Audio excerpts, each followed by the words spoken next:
બાંગ્લાદેશમાં છેલ્લા ઘણા સમયથી હિન્દુ વિરોધી હિંસા આચરવામાં આવી રહી છે. વિને હિન્દુઓને ટાર્ગેટ કરવામાં આવી રહ્યા છે. ત્યારે બાંગ્લાદેશની આ હિન્દુ વિરોધી હિંસાના પડઘા હવે ગુજરાતમાં પણ પડ્યા છે, જેને લઈ નર્મદા જિલ્લાના મુખ્ય મથક રાજપીપળા ખાતે વિશ્વ હિન્દુ પરિષદ અને અન્ય હિન્દુ સંગઠનોએ વિરોધ પ્રદર્શન કરી રેલી કાઢીને બાંગ્લાદેશમાં હિન્દુઓ પર થઈ રહેલા અત્યાચારનો વિરોધ કર્યો છે. જિલ્લા કલેક્ટરને આવેદનપત્ર આપવામાં આવ્યું હતું. બાંગ્લાદેશમાં હિન્દુઓ પર થઈ રહેલા અત્યાચારના વિરોધમાં રાજપીપળા તાલુકામાં આવેલ સફેદ ટાવર પાસેથી એક વિશાળ રેલી કાઢી હિન્દુ સંગઠનોએ વિરોધ પ્રદર્શન કર્યું. હિન્દુ સંગઠનો દ્વારા સાધુ સંતો પર અત્યાચાર સહન કરવામાં આવશે નહીં હોવાનું જણાવી બાંગ્લાદેશમાં ધરપકડ કરાયેલા ઇસ્કોનના સંતોને પણ મુક્ત કરવામાં આવે તેવી માંગ કરવામાં આવી છે. છેલ્લા કેટલાય દિવસોથી બાંગ્લાદેશમાં હિન્દુ વિરોધી હિંસાનો વેગ વધ્યો છે.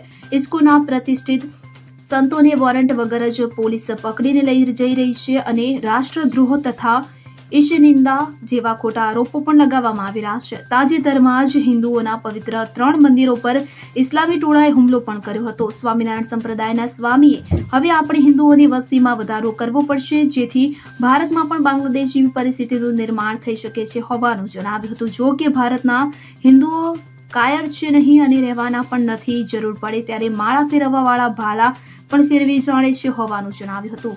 હિન્દુ સમાજના ભાઈ બહેનોની ઉપસ્થિતિમાં બાંગ્લાદેશમાં ઘણા વખતથી જે અત્યાચારનો અનુમાયું કાર્ય ચાલી રહ્યું છે, સત્તા પરિવર્તન થયા પછી 30% હિન્દુઓ જ્યાં હતા એ જગ્યાએ 3% હિન્દુ છે ને એ 3% હિન્દુ પણ ઉત્પીડિત છે અને એના માટે એને જે કંઈ અત્યાચારો થઈ રહ્યા છે એના વિરોધમાં ભારત સરકાર ઠોસ પગલાં લે, પોતાની રીતે યુનોમાં કોઈ પણ જગ્યાએ જઈ અને આ 3% જે હિન્દુ સમાજ છે એને બચાવવા માટે પૂર્ણ પ્રયત્ન કરે.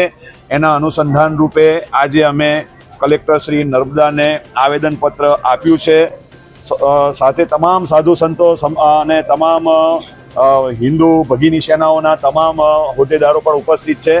અમારું કહેવાનું એટલું જ છે કે આજે હિન્દુઓ જાગે અને હિન્દુઓની એકતા હશે તો આ બધું અટકશે. અને ભારત સરકારને પણ કરબદ્ધ પ્રાર્થના છે સાધુ સમાજ વતી, હિન્દુ સમાજ વતી, કે કોઈ પણ સંજોગોમાં આ યાતનાઓ અટકવી જોઈએ કે જે બાંગ્લાદેશ આપણા જ આશીર્વાદથી ઊભું થયેલું છે એ જ બાંગ્લાદેશના સત્તાધીશો શાન ખોઈ બેઠા છે. એમની શાન ઠેકાણે લાવે એવા પ્રયત્ન કરવા જોઈએ અને એ જ રીતે એમની જોડે વર્તન કરી અને એની જોડે ઈંટનો જવાબ પથ્થરથી આપી અને શાનમાં સમજાવી અને હિન્દુઓની રક્ષા કરવી જોઈએ. ત્યાં મઠ મહંતો છે, મંદિરો છે, મંદિરો છે, જે કંઈ હિન્દુઓના આસ્થાના કેન્દ્ર છે નષ્ટ થઈ રહ્યા છે, હિન્દુ સમાજ નષ્ટ થઈ રહ્યો છે, સાધુ સમાજ નષ્ટ થઈ રહ્યો છે. ત્યાંના જે કોઈ ઇસ્કોન મંદિરના મહંતની પણ ધરપકડ કરી અને કારાવાસમાં રાષ્ટ્રદ્રોહ લગાડ્યો છે, બધું કેન્સલ કરાવી અને સર્વ રીતે હિન્દુઓનું, સાધુ સંતોનું, મઠ મઠાંતરોનું અને હિન્દુ સમાજનું રક્ષણ થાય એના માટે અમે આજે આવેદન આપ્યું છે. હિન્દુઓને મારી એક ખાસ ભલામણ અને આહવાન છે કે હવે આપણે 2 મારા અને 2+2 ની પરિભાષા ભૂલી જાઓ. 2+4 કરો. તમારી જનસંખ્યા વધશે તો તમે ટકશો.